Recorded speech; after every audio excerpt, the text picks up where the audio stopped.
Okay, Moirei Beraboisai.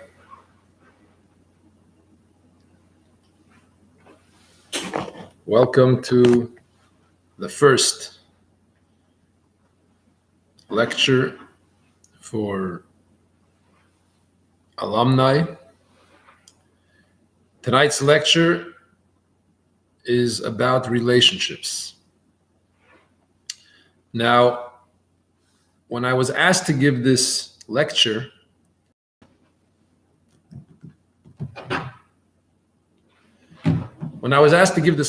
I asked who specifically is the lecture for?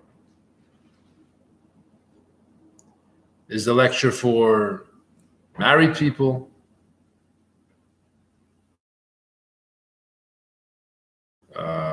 Bachrim who are getting ready to get married, or maybe even for Bachrim who are still in yeshiva, still have a while before they get married.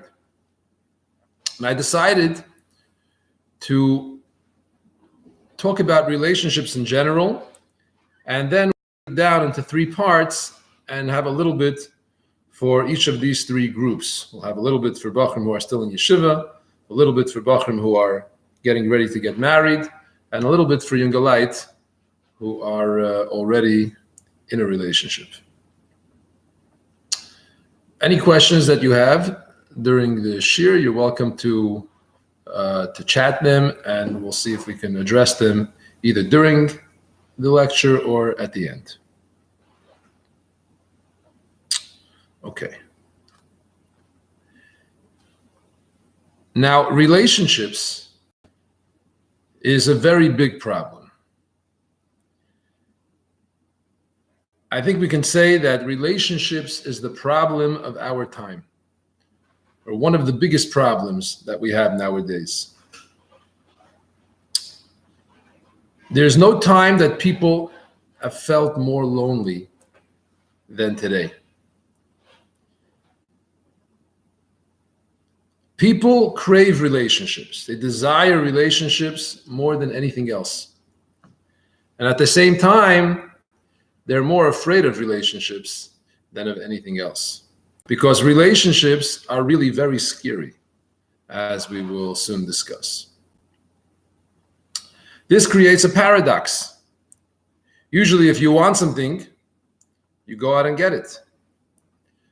But over here, even though people desperately want to connect, desperately want to have some sort of relationship with another person, but at the same time, they're afraid of it, they're scared to connect.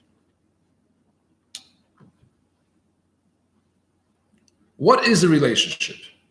A relationship is a connection with another person.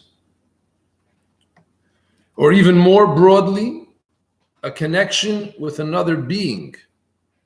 Because we have relationships not only with other people, we have a relationship with Hashem as well. So relationship is a connection. Makes no difference who the person is, or if we're talking about Hashem, talking about a friend, talking about a husband and wife, talking about a parent, a child. People want to have relationships of all kinds. There's an inner push that a person has to connect with another and not to be alone. So what's the problem? The problem is that every type of connection, in order to actually connect, that requires a certain amount of bittul. Every person has their metzius, and when you have two people, each one has their own metzius. And in order for one to connect to the other one, they have to be mevatel themselves a little bit. They have to give up a little bit of themselves in order to leave space for someone else to be able to connect to that person. Now, giving up on ourselves, being mevatel ourselves, is perceived by a person as a very dangerous thing. We have an instinct inside ourselves that fights against bittul. It fights against, giving up any part of ourselves. This is what we call the instinct of self-preservation. Everybody knows that if, chas v'shalom, somebody is being pursued or somebody feels like their life is in danger, they'll do whatever they need to do in order to protect themselves. And when it comes to relationships, it's kind of the same thing. Because when we have to be mevatel ourselves, even though our lives are not physically in danger, but we get a feeling like we're losing a part of ourselves. There's an expression in the Gemara. The Gemara says, "Mali kotla palga, mali kotla kula." What's the difference if a person is killed halfway or if a person is killed all the way? Even if we give up just a part of ourselves, there's an instinct that we have in ourselves to stop that. We don't want to give up any part of ourselves. The instinct of a person is to perpetuate his mitzias, to be magdal his mitzias, to be ma'archiv his mitzias. But in order to have a relationship, in order to connect to someone, you have to actually give up some of your mitzias. You have to actually make your mitzias a little smaller. And that's perceived as a dangerous thing by our instinct of self-preservation.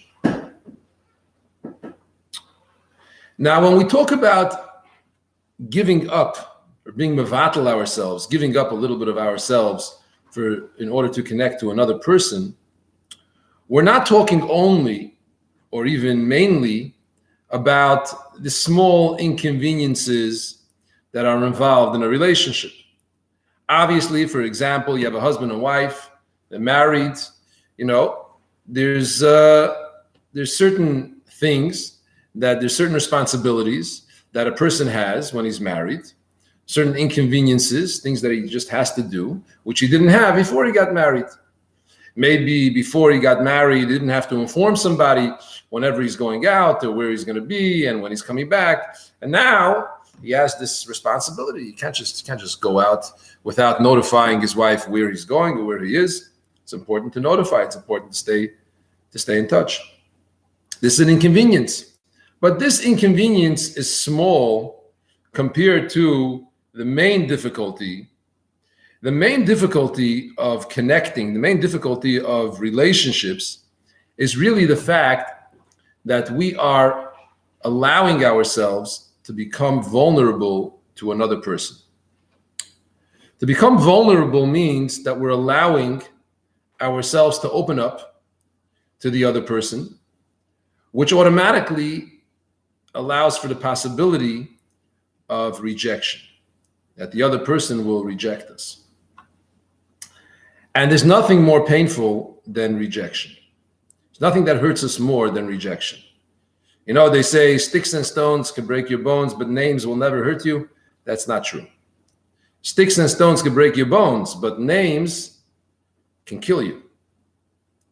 And when a person makes themselves vulnerable and opens himself up to another person, they're allowing for the possibility that the other person will reject them. And that's a very scary thought.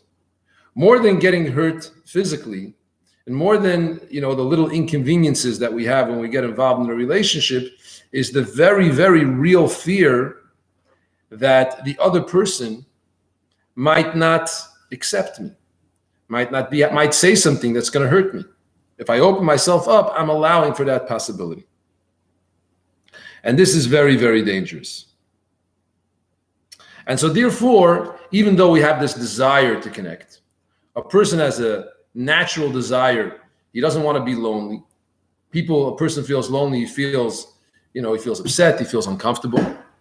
But at the same time, the solution to that, which is a relationship, appears to him to be very, very risky. So what happens? Many people create different substitutions or different kinds of things that will take the place of a relationship and take the place of a true connection. So one type of thing that people do, one type of substitution, is what we call pseudo relationships or media relationships, where people connect to other people through some sort of media, some sort of technology. Whether it's social media, WhatsApp, or whatever it is, I'm not against WhatsApp, even though I don't personally have a WhatsApp, but I'm not in principle against any of these things. This can help. This can complement an already existing relationship. Person has an already existing relationship, and he finds that WhatsApp or texting or things like that is a helpful tool to to stay connected to somebody that he already has a relationship with. That's great. But if the relationship is exclusively a media relationship, a technological relationship, that becomes an excuse. That becomes a substitution for a real relationship. It gives the person a sense of connection without him having to actually open himself up, reveal himself. He can hide behind the screen and only reveal as much as he wants. And the person thinks that he's able to have both benefits of the relationship. On the one hand, he's able to connect, but on the other hand, he doesn't have to make himself so vulnerable. And therefore, he has what we call he's grabbing onto the rope on both sides. He has both milas and none of the chisroinus. The problem, of course, with that is that it's only a pseudo relationship. There's no real sense of connection. And at a certain point, it leaves the person feeling empty. He feels like he didn't get what he was actually trying to accomplish. Another type of substitution, another type of thing that people use instead of real relationships in place of real relationships, is what's known as addiction. Most of the problems that people have with addiction is connected to a lack of relationships. People become addicted when they feel lonely. The point is not feeling alone. There's a difference between being alone and being lonely. You could have a person who is, sitting alone in their house. That's a physical state. The person is alone, but they don't necessarily feel lonely. And you could have a person who's hanging out with friends, who's with people, most of the time, but he feels lonely. He feels like nobody really knows me. He feels like, he's alone even though he's with other people. That's the difference between the physical state of being alone and the psychological state of feeling lonely. And when people feel lonely and they have this desire for connection, for relationships, but at the same time, they're afraid to actually go out and make themselves vulnerable and allow themselves, to be hurt, which is a necessary component in order to have a real relationship. So they fall into addiction. How does addiction fill the need for a relationship? And how does addiction solve the problem, the very real fear and the risk that a person has with revealing himself to another person? It's very, very simple. Addiction is another form of fake relationship. But instead of a person relating to another person, be it a friend, a spouse, a parent, mashpia, or relating to the Eibishter, creating a relationship with Hashem. Instead, the person creates a relationship with an object, with a thing, or with an experience. And the advantage to that, in the mind of the addict, is the fact that it's very, very safe. There's always a guaranteed outcome. There's always a guaranteed response that I'm going to get when I get involved in my addiction. Addictions really, they're all the same. It makes no difference what a person is addicted to. One person is addicted to alcohol. One person is addicted to gambling. One person is addicted to shopping. One person is addicted to other things. There's even a concept, what they call relationship addiction, that a person is addicted to fake relationships, to these fleeting relationships that are not real. But in any case, the person becomes addicted to a certain substance or to a certain experience, to a certain event, and that provides him with a certain escape from his loneliness. He's able to connect to this thing, and that relieves his loneliness for a little bit without exposing him to the fear of being hurt by someone else. He knows he can count on the alcohol. He knows that the alcohol will always provide that same result. Now, of course, what happens is, as addictions progress, a person, of course, needs more and more of the substance in order to keep him going. But without getting, we can talk, for a long time about addiction. That could be a whole separate discussion. I only mention this in the context of relationships. Everybody knows how big of a problem addiction is, and it's important to realize that this whole big problem of addiction is related to relationships. It's all there because a person is afraid to connect, is afraid to have a relationship. Okay.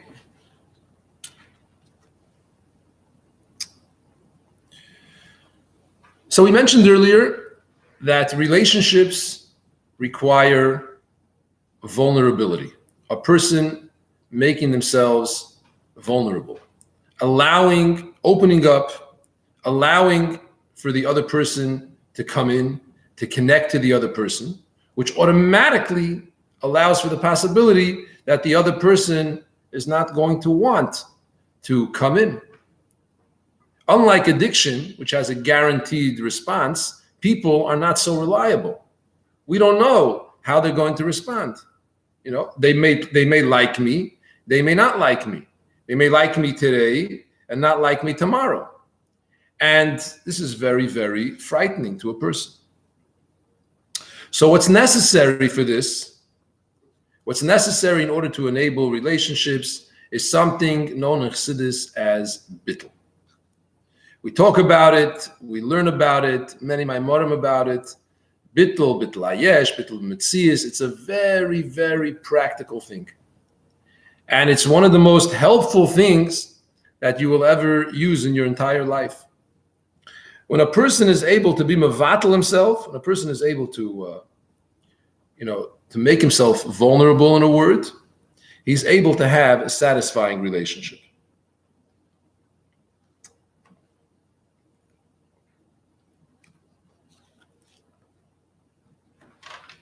Now, we know that the first mitzvah in the Torah is the mitzvah of getting married.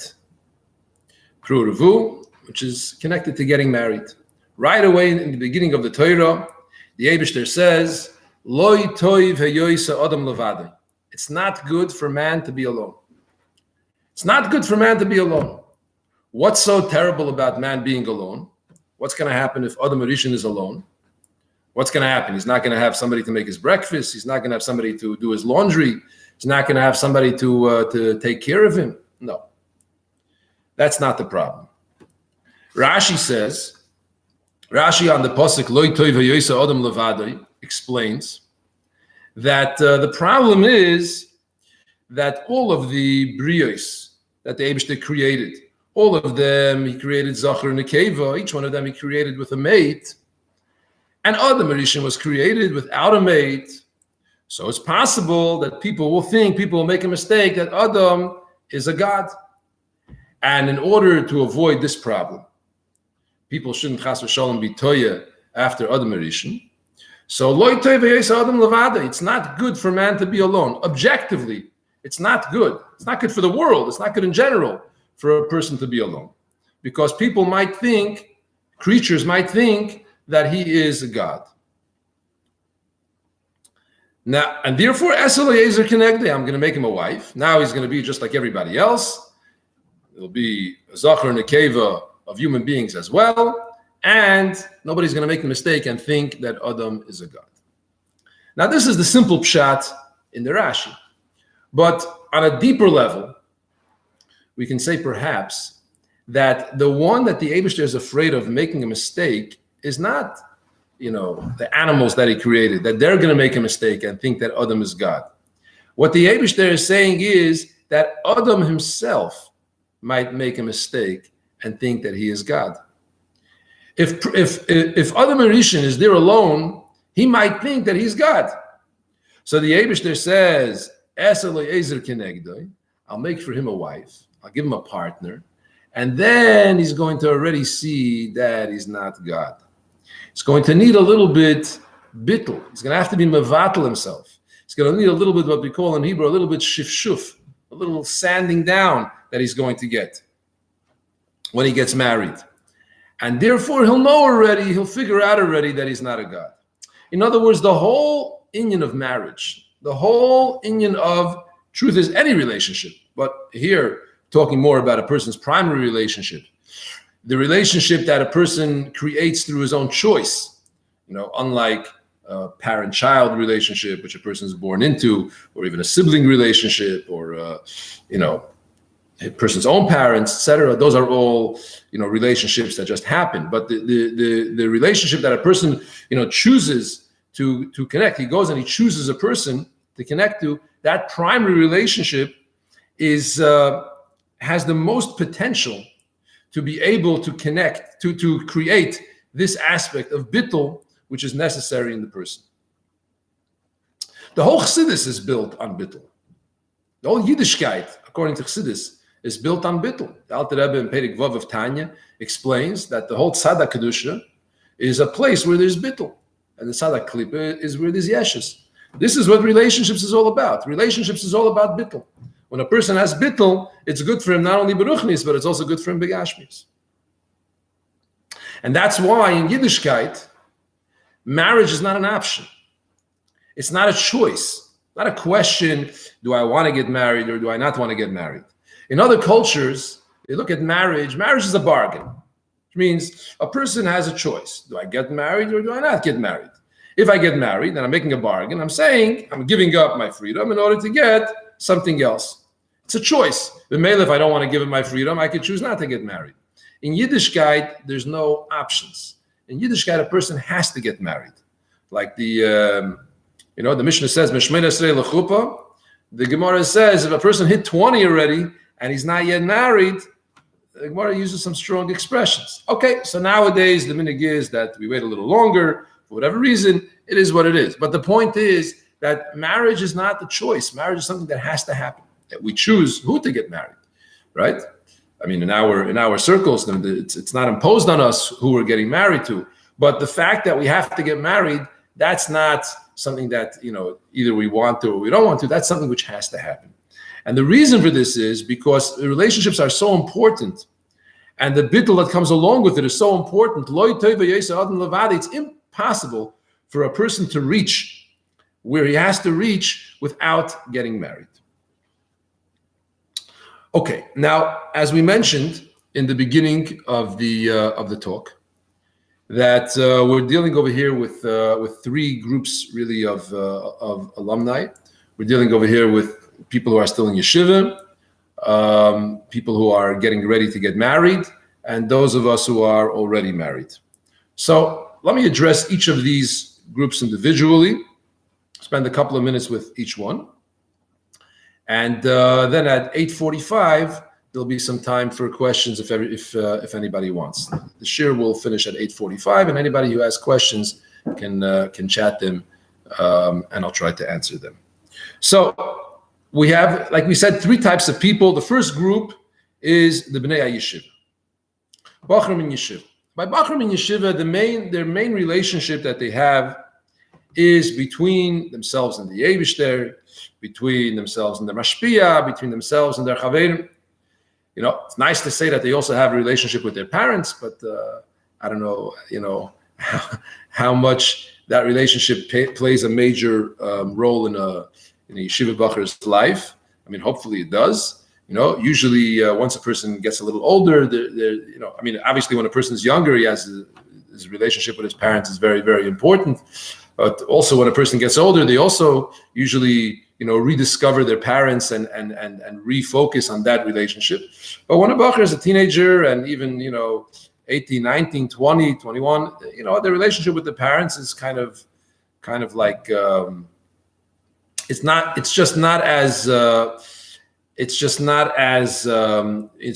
at the forefront of the person's relationships. His main relationships between the Eibishter, with his mashpia, and with his chaverim. By the way, talking about the relationship with the Eibishter, very, very important to realize that the Eibishter for our entire life will always be our primary relationship.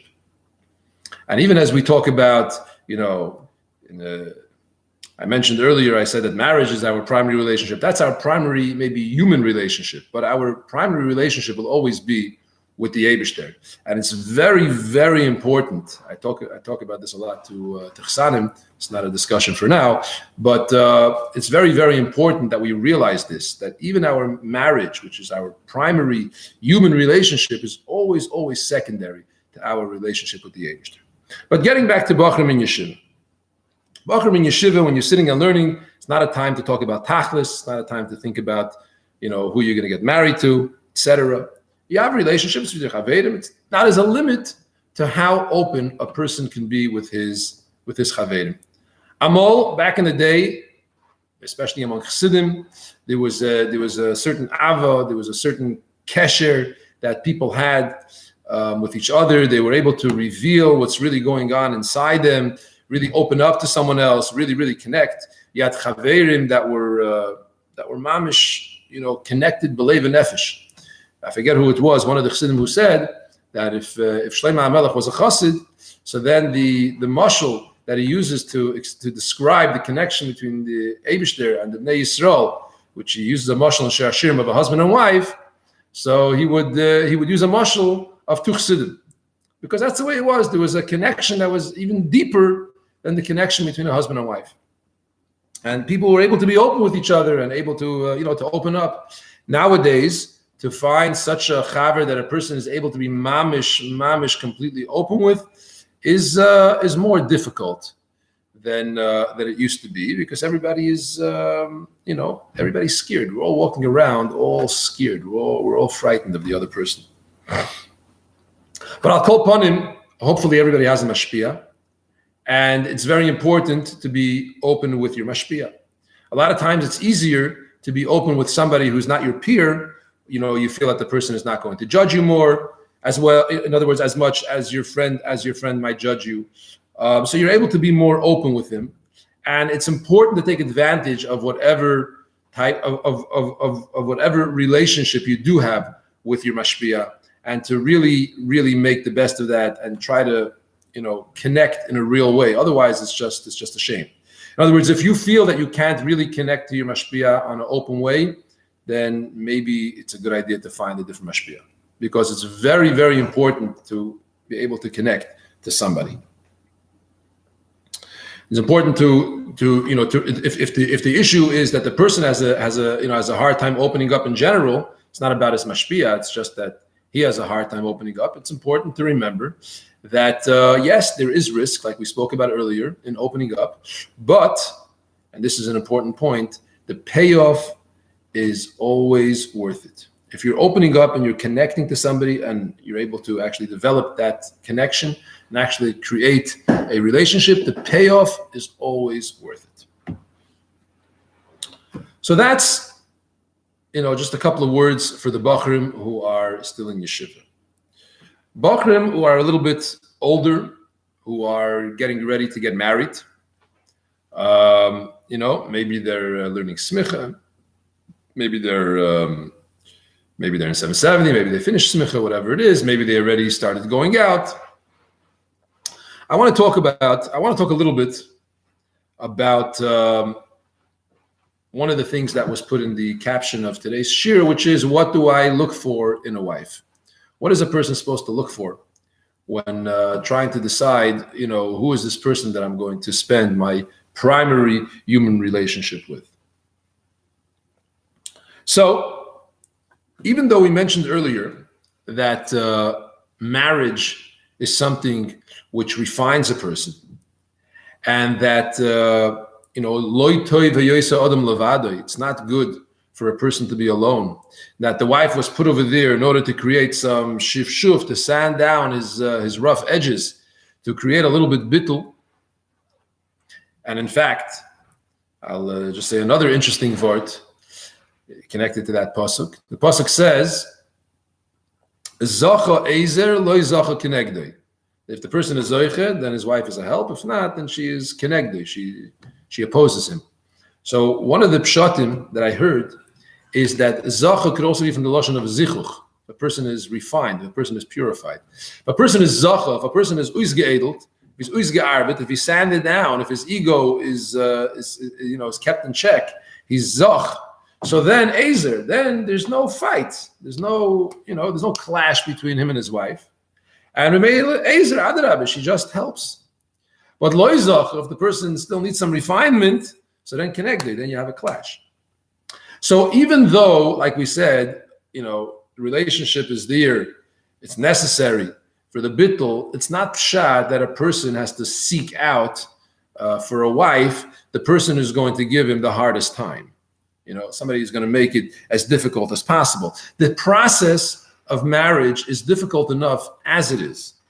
And in order for it to have the greatest chance of success, so the chances of success are a lot greater if a person gets married to somebody to whom he has an attraction.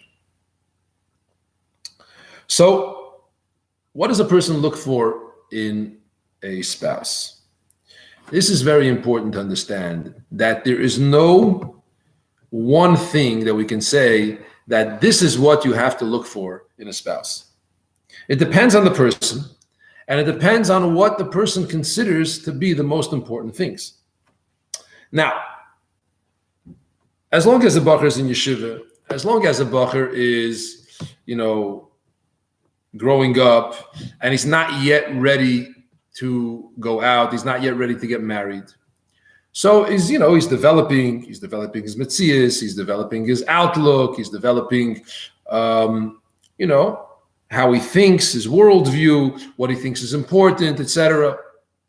But at a certain point, when when it comes time to get married, and he's thinking about who is this person that I'm going to marry,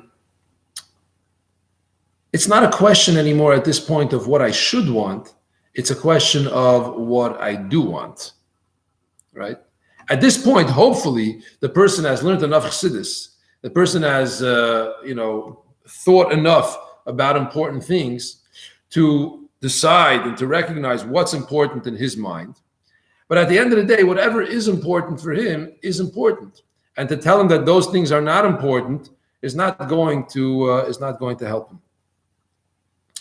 Let's say for one person, it's important to marry somebody who's very kind.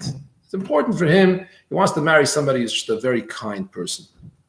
For someone else, it's not necessarily top of the list. Obviously, he wants somebody who's kind also. Everybody wants all the milas. This is important concept to understand. Everybody wants all the milas. But the order of importance is different by every person.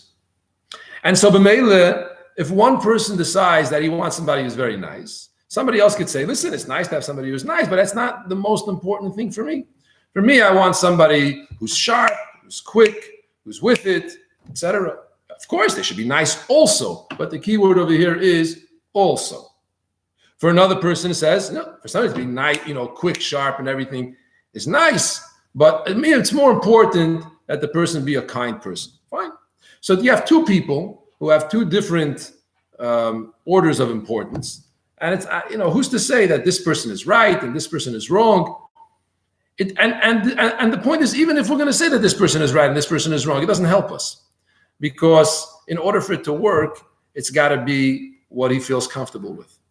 So b'meila, it's a little difficult to talk about what should a person look for in a wife. A person should work on himself to the point that the things that are important to him also. And b'meila, when it comes time to look for somebody to get married to, that's what he's looking for. But if he's not holding there, and if he doesn't recognize that, so then just to tell him you should marry this person because this person has a lot of good qualities. This person has, if there's no meshichas halev, like the Rebbe says, then it doesn't work. So yes, are there things that are ultimately more important than other things? Objectively speaking, yes, there are. You want somebody who's a nice person. You want somebody who will, who has the same values like you, who thinks Just like, in other words, the things that you think are important, they think are important. That's the most important thing that you want to find, hopefully, in the person that you're getting married. In the Welt, where people just, people just meet people and, and then they get to know each other, and then they develop a relationship, and then, things develop from there, et cetera, et cetera. Usually, the connecting point is not shared values. Usually, the connecting point is shared interests. Now, shared interests is very, very different from shared values, right? Let's say a person they meet at a yoga club. So that means that they both have a shared interest in yoga. Very nice. Or they meet playing tennis. They both like tennis. Or they meet by some other place. They have a shared interest. And from there, maybe they both enjoy doing it. So they both enjoy spending time together. And it's great. And so to speak, a relationship develops from that. Then what happens? Then all of a sudden, things progress at a certain rate.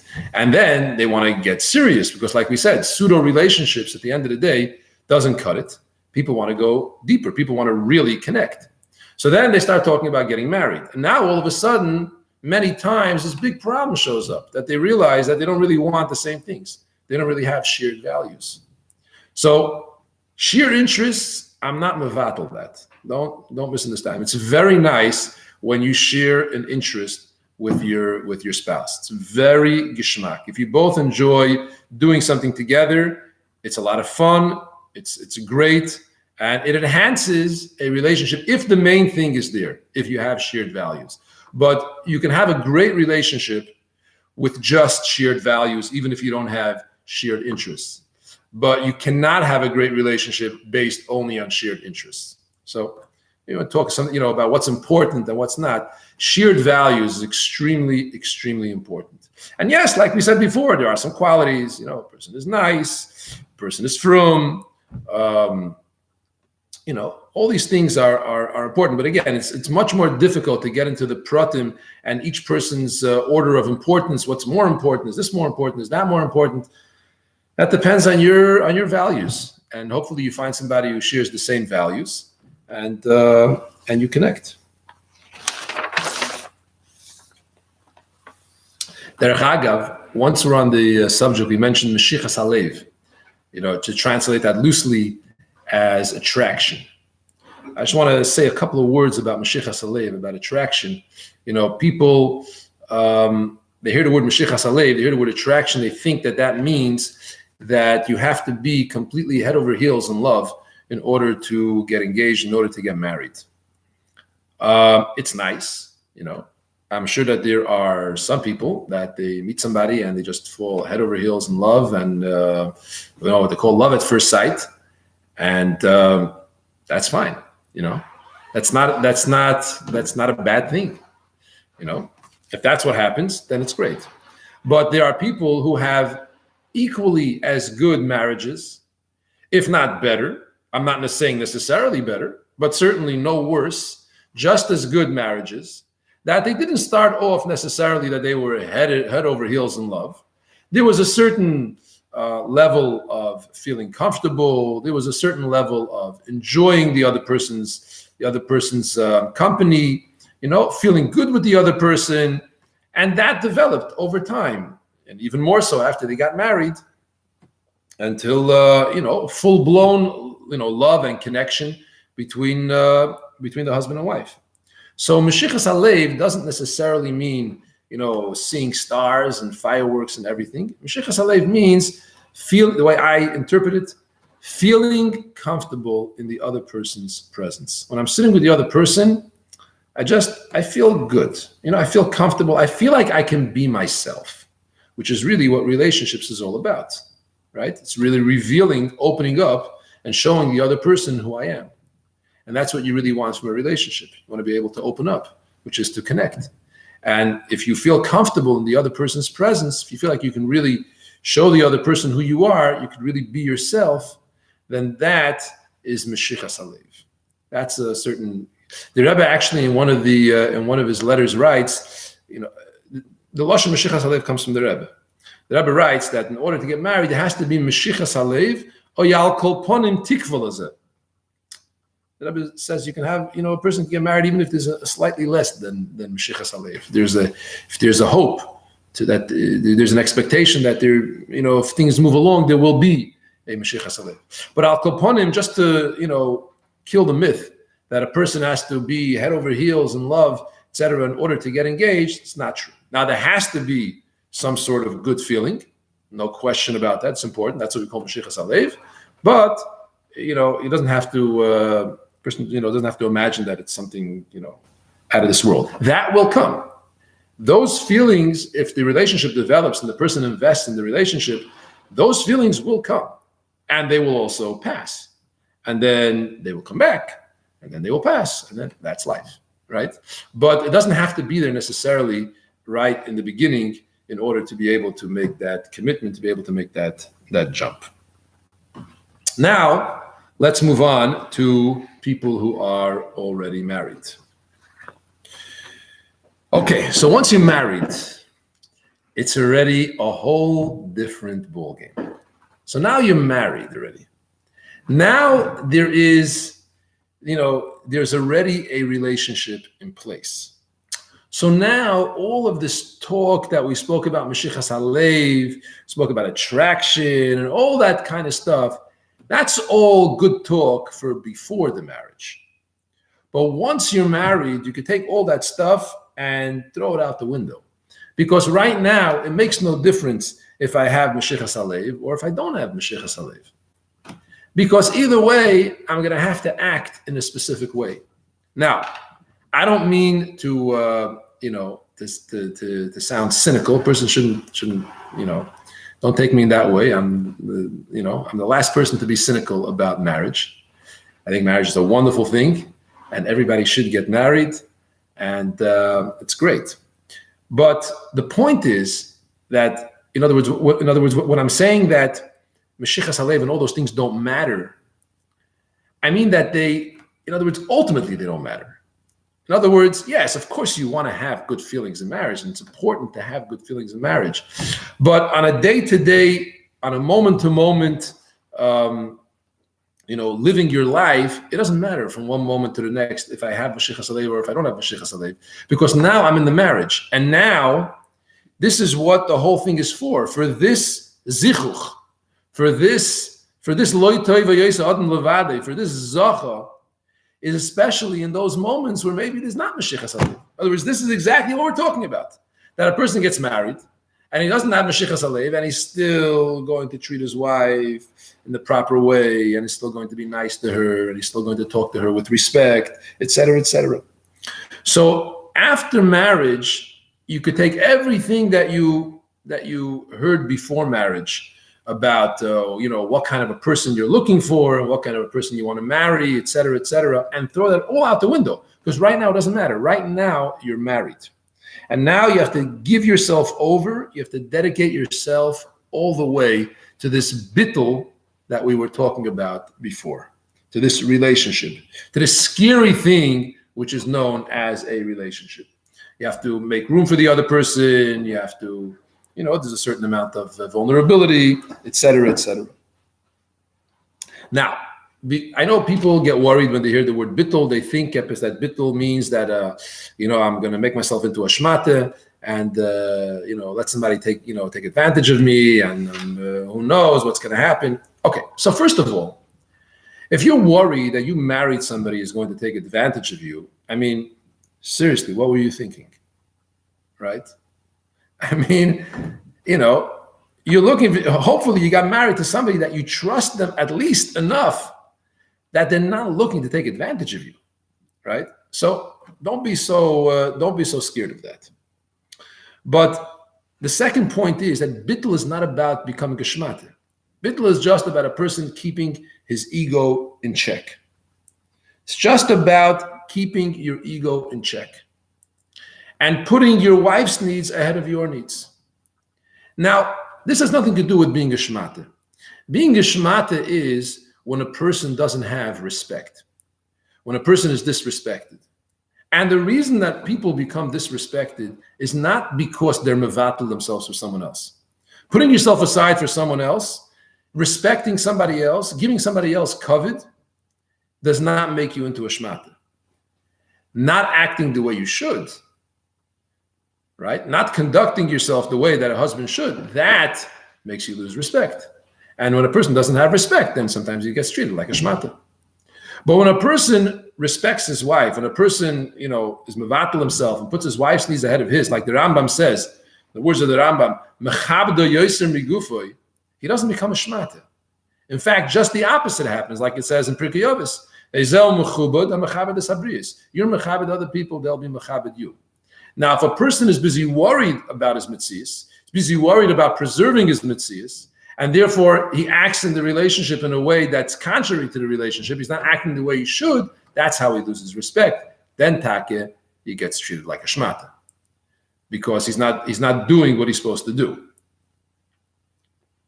But from being mevatel yourself and setting yourself aside for someone else, that does not turn a person chas v'shalom into a shmata. Adarabah, that's what gains a person respect, and that's what builds the relationship and makes it become stronger. I want to conclude with the following thought. Many people, after they get married, they don't follow exactly what I just said over here, which is to put all premarital considerations aside and just get involved and focus on the person that you married. But rather, after they get married, they start having doubts. And the question, which gets asked by many, many people, I would say everybody goes through it at least once. Everybody asks this question at least once. Some people ask this question many, many times. And the question is, I think, sometimes it's worded as a question. Sometimes it's worded as a statement. I think I may have married the wrong person. Maybe I would have married somebody else. Maybe it would have been different. I would have married the right person. How do I know that I didn't marry the wrong person? Ubochein, in conclusion, I want to bust this myth once and for all. And you have to know the following. Everybody marries the wrong person.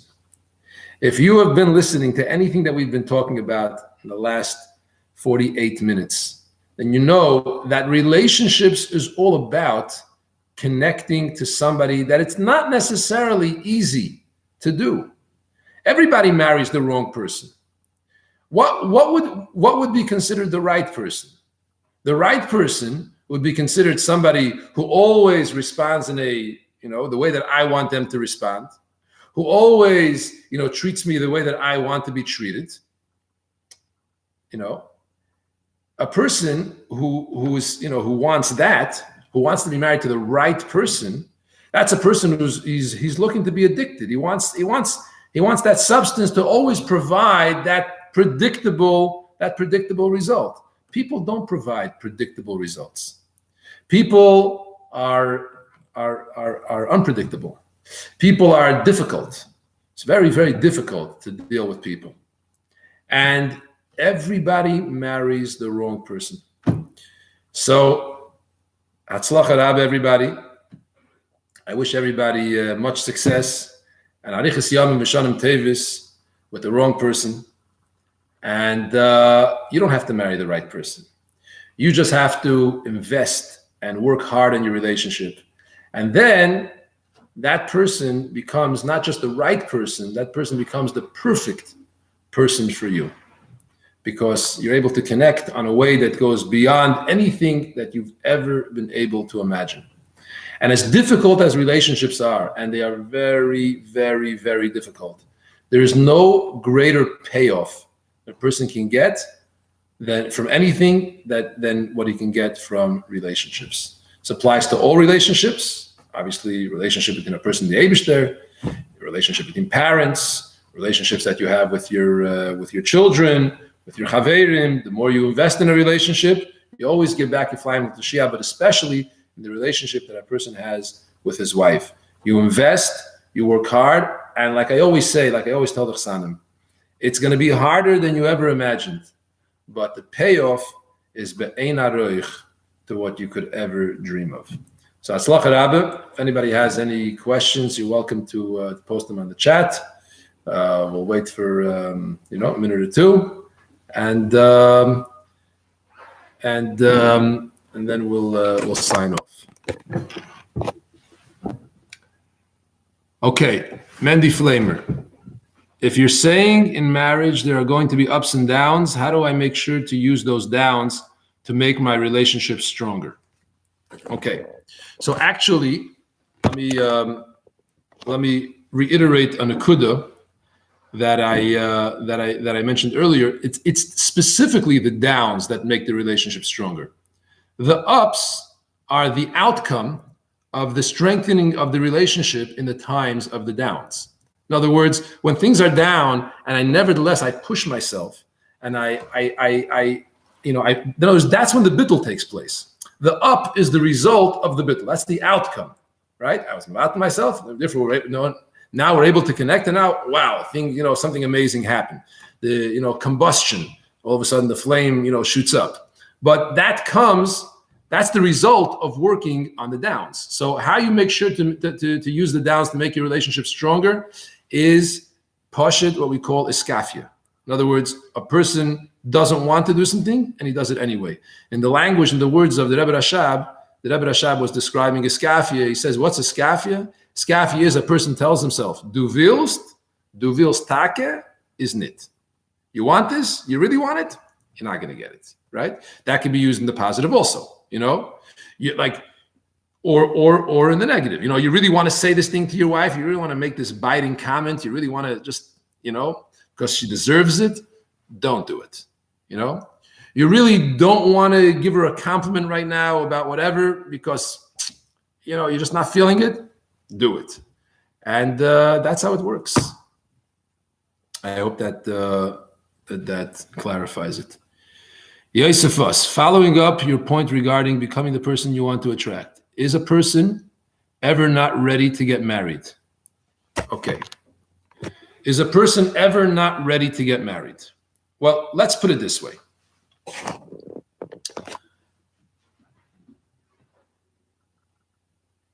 A person might not be ready to get married to a specific other person. In other words, let's make it mathematical, right? We're gonna turn things into numbers. Let's say a person who's developed, a person who worked on himself, and is a person who has toichin. We'll say he's, let's say, a number 8, and a person who maybe is not holding there. We'll call him, let's say, a number 5. So if a person is at number 5, then he's not ready to marry somebody who is a number 8. Now, he's ready to marry somebody who's a number 5 or even a number 6. There's nothing wrong with marrying somebody who's a little bit above your level. In fact, I would probably recommend it. Not too much above, but somebody who's a little bit above your, that's fine. Person who's a 5 is ready to get married to somebody who's a number 6. But not ready to get married to somebody who's a number 8. So, I wouldn't say that that there's a mitzias of a person who's not ready to get married. I mean, unless we're dealing with a person who's just irresponsible, doesn't know what it means to avort is nicht avort, and can't run a house and whatever, all kinds of personal issues that need to be worked out and whatever. I mean, there's obviously exceptions to the rule, but for the 95% of people, for anybody who ever went through Yeshivas Lubavitch Cincinnati, a person is ready to get married. The question is, who's the person that he's going to marry? Who's that person? And a person should prepare themselves as much as possible. Maybe let me even answer the question from a different angle, and I'll say that a person is never ready to get married. A person could always improve themselves more and more and more. So from that angle, a person is never ready to get married. So you could look at it from both sides. But again, just to reiterate my point, you might not be ready to marry somebody who you would like to marry, conceptually, but you're ready to marry somebody who's on your level. I hope that Okay, Binyamin. Idea of personal fear and vulnerability that limits one's relationships or the depth of their relationships. What would you say is a way to work on that and enable deeper connections? Okay. So let me just maybe add one more word on vulnerability, and then I'll answer the question. Vulnerability doesn't mean that a person has to spill his guts and complete. In other words, you're not marrying a Catholic priest, and it's not about, I'm going to get married and then I'm going to just be, I'm just going to confess everything. I'm just going to open up and purge. And whatever, there's people who do that. There's two professions. One profession is called a Catholic priest, like we said. Then there's something called a therapist, that people could go and just spill their guts out and completely, purge. If that makes them, feel good, and if they feel that they need to do it, then there's value to those things. That's not what a relationship is all about. That's not what making a person, vulnerable is. Vulnerability means that a person is able to share their feelings, their aspirations, their beliefs, the things that are important to them, what's meaningful to them, and to have somebody else receive that and connect that, and also to be open to the other person sharing their feelings and making them feel comfortable. That's really what vulnerability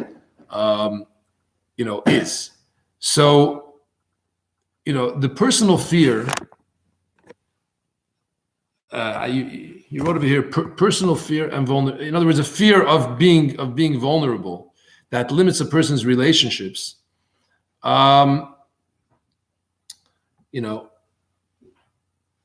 It's a question of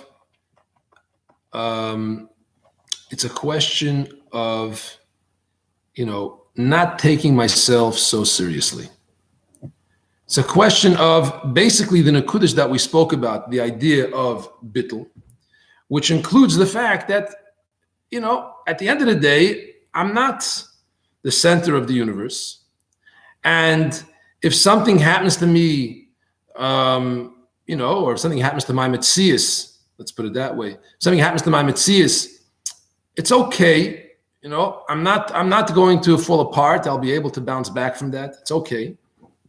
And basically to let go a little bit, to let go of the fear of, because, in other words, there's something that they say, imagine worst case scenarios, and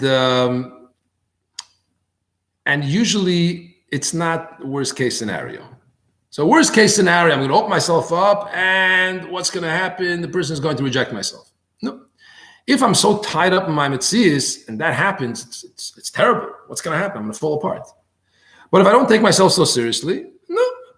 The person says something to me, yes, I turn red, I'm embarrassed, I blush, and that's it. And I pull myself together and I get right there. Like, it's fine, it's okay. Like, it's fine. I got a little hurt. I do, and then I move on. A person who's so tied up with their metzius is scared of that. Was haste. I can't. But if we don't take ourselves so seriously, I think that imagine what's the worst thing that could happen? That I'll get hurt, and if that's not so terrible, then in addition to the fact that, of course, like we said, the payoff is worth it. Okay. Rabbi Isai, thank you very much for providing the audience. I appreciate the opportunity to be able to talk to everybody. It's good to hear from people. And Hatzlacha Rabba in all of your relationships, Hatzlacha Rabba in your life. Stay in touch, and we should be zoichet to this galas taken from Yad Mamish. Thank you.